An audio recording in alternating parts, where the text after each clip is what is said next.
Assalamualaikum warahmatullahi wabarakatuh. Hai teman-teman, apa kabar hari ini? Semoga kalian masih tetap semangat.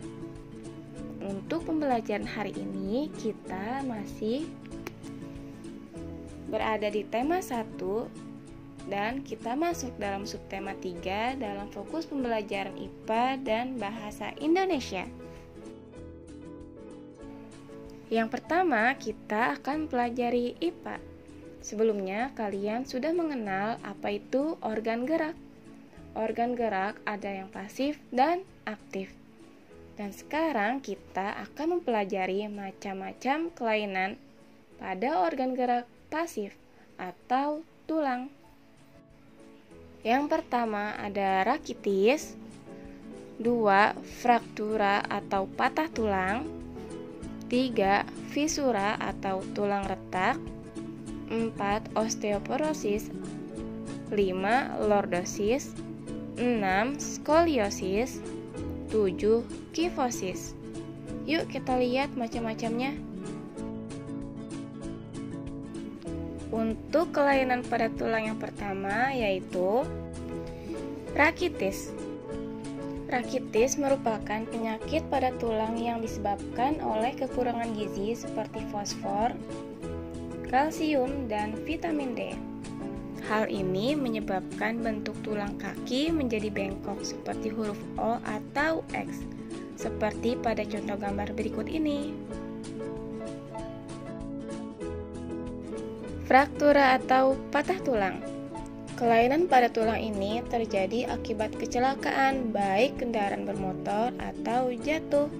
Dan fraktura ini dibedakan menjadi 2, yaitu fraktura yang tertutup, yaitu patah tulang yang tidak sampai merobek kulit, dan fraktura yang terbuka, atau patah tulang yang merobek menembus kulit. Fisura atau retak tulang.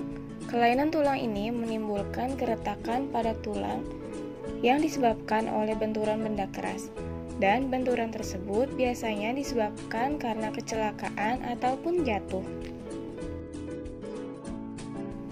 Osteoporosis. Osteoporosis merupakan kelainan pada tulang yang disebabkan karena adanya pengeroposan tulang.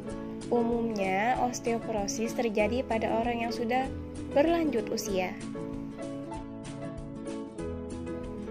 Untuk macam-macam kelainan berikut ini diakibatkan karena posisi duduk yang tidak baik. Biasanya terjadi saat kalian sedang belajar sambil duduk di meja belajar.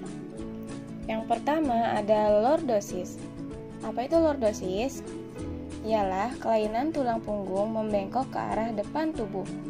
Nah, biasanya orang yang memiliki kelainan lordosis badannya akan cenderung condong ke depan. Yang kedua ada skoliosis. Skoliosis merupakan kelainan tulang karena sikap duduk yang salah sehingga menyebabkan tulang belakang melengkung ke arah samping. Dan hal ini akan menyebabkan badan membengkok seperti huruf S. Ketiga ada kifosis. Kifosis merupakan kelainan tulang karena sikap duduk membungkuk sehingga tulang belakang membengkok ke belakang. Nah teman-teman, biasanya nih banyak sekali dari kalian yang suka duduk bongkok saat belajar di sekolah. Itulah mengapa Miss selalu ingatkan kalian untuk duduk tegak dan tidak membungkuk karena sikap duduk tersebut dikhawatirkan akan menjadi kebiasaan kalian saat belajar. Pastinya kalian tidak inginkan menderita kifosis, maka mulai sekarang ubah posisi duduk kalian dengan posisi yang benar ya. Berikut ini adalah contoh posisi duduk yang baik. Teman-teman, jika saat ini kalian sedang duduk di posisi yang salah, maka ubah posisi duduk kalian menjadi posisi duduk yang baik, yaitu tegak. Untuk selanjutnya, kita akan mengenal macam-macam kelainan, gangguan atau penyakit pada otot manusia. Yang pertama ada hipertrofi. Kedua ada atrofi. Ketiga tetanus. Keempat, stiff atau kaku leher. Hipertrofi. Hipertrofi adalah pembesaran otot akibat bekerja secara terus-menerus. Biasanya penyakit ini terjadi pada atlet binaraga. Atrofi. Atrofi merupakan kelainan otot yang mengecil, lemah, dan fungsi otot yang menurun. Hal ini disebabkan adanya penyakit polimielitis yang dapat merusak sel saraf pada otot. Tetanus. Tetanus merupakan kelainan otot yang disebabkan adanya infeksi bakteri Clostridium tetani. Tetanus menyebabkan otot menjadi kejang-kejang. Stiff atau kaku leher. Kelainan otot ini terjadi karena adanya peradangan otot trapesius leher akibat gerakan yang menghentak secara tiba-tiba atau salah gerak, atau sakit pada otot leher yang diakibatkan karena adanya cedera otot. Dan dari macam-macam kelainan organ gerak yang sudah kita pelajari, maka kita wajib mencegah terjadinya kelainan pada organ gerak kita. Yang pertama, berhati-hatilah ketika bermain dan gunakan helm saat berkendara.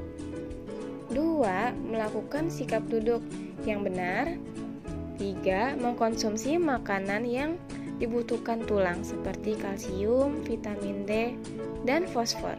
Yang keempat, rajinlah berjemur di bawah sinar matahari saat pagi hari. Lanjut pada pelajaran bahasa Indonesia. Untuk subtema 3 ini, kita masih akan tetap belajar ide pokok. Dan Miss akan mengingatkan kalian apa sih ide pokok itu? Ide pokok adalah gagasan yang menjadi sebuah paragraf. Dan ide pokok terletak pada kalimat utama. Nah, kalimat utama itu ada yang terletak di awal paragraf atau deduktif, ada yang terletak di akhir paragraf atau induktif, dan ada yang terletak di awal dan di akhir atau campuran. Untuk menentukan ide pokok, kalian harus membaca paragrafnya dulu. Setelah itu, kalian cari kalimat utamanya. Setelah ditemukan, kalian tentukan ide pokoknya. Dan untuk membuat paragraf, yang pertama kalian harus membuat ide pokoknya dulu. Setelah membuat ide pokok, kalian membuat kalimat utama yang terdiri dari kalimat pengembang. Dan terbuatlah paragraf. Untuk melatih kemampuan kalian pada pembelajaran ini, maka kerjakan halaman 138 sampai 139 dan halaman 175 serta halaman 181. Cukup sekian pembelajaran hari ini. Jangan lupa untuk selalu mengulang pelajaran yang telah kalian pelajari, serta bacalah cerita-cerita yang terdapat pada buku tematik kalian, karena cerita tersebut mengandung pengetahuan yang bisa kalian pelajari.